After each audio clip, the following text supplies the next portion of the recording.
Welcome to MCpodcast, aka Men of Culture Podcast, and in this video today, we are talking about Chain Soldier. It's been a while. Episode 3 and 4 has come out, and like I said from the previous video, episode 3 had a lot more fan service. They did the landing with the Squad 5 commander, and that was pretty spicy. I do like her character. She it's the first female character I can remember that honestly, like, de facto says I want to have a harem with all the other commanders, and I can't be mad about that. And she even added Yuki to it. The scene was really spicy. We like it a lot.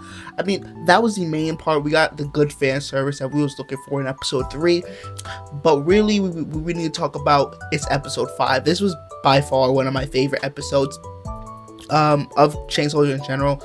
So from episode 3, they had a joint training session with Squad 5. Now episode 4, they have a joint training session with Squad 10, which the commander Ren has obviously an interest in Yuki. She wants to use the lending ability, so that's what happens in this episode. She basically orders Kyoka to be like, yo, we gotta use the lending ability, you gotta let me do it. So she does. And we see, first of all, Yuki's form is basically a berserker mode. It's a berserker uncontrollable form, and he's really strong. He's really strong, but he has zero control over it. He defeats a lot of the Shukis, whatever they're called, and has like this like warp ability where he basically like can warp a space, and he can bite through a dimension or whatever it is. It's pretty cool, and honestly, I think the way they did that whole scene with making it like the black and white and now making it all sinister and uncontrollable, it was a really good touch to it. And he even throws hands with Ren, and honestly, like, he got his ass whooped still and got no diff, but still, I think it makes his ability and his berserker ability definitely strong and powerful, but obviously uncontrollable.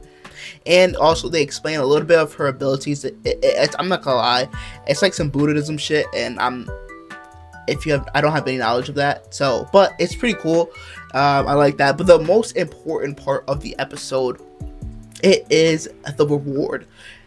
I'm not gonna lie, seeing the commander like Ren get like feeling so smug and shit like that. She's like, yeah, I'm her. Like, I'm like that. I'm in the pinnacle of everything. I'm great at everything.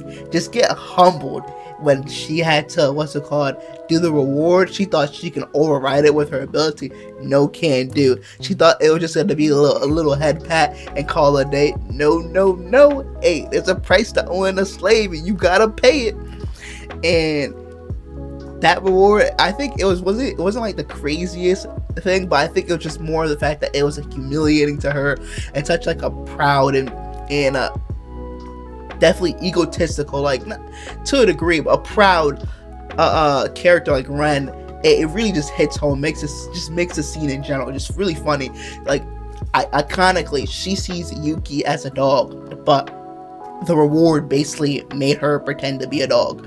Like, that was just a great scene. And obviously, you had to throw in a little sprinkle of fan service where that slip up happens. I just really loved everything about it, even how like her facial expression, how pissed off she was about it. It was definitely worth the wait. That moment and that portion of the show was definitely funny. I really enjoyed it, and with the sprinkle of fan service, we really fucked with it heavy. We can say for a fact her interest in Yuki might wane a little bit, but she wanted to get back, so she'll try again at some point. And then the next part of the episode kind of starts to branch off to, like, you know, Yuki recovering from that berserker form and then discussing it. And then obviously we see a lot of Kyoka's jealousy. The past, basically since midway of season 1, she's always been jealous of doing the lending ability.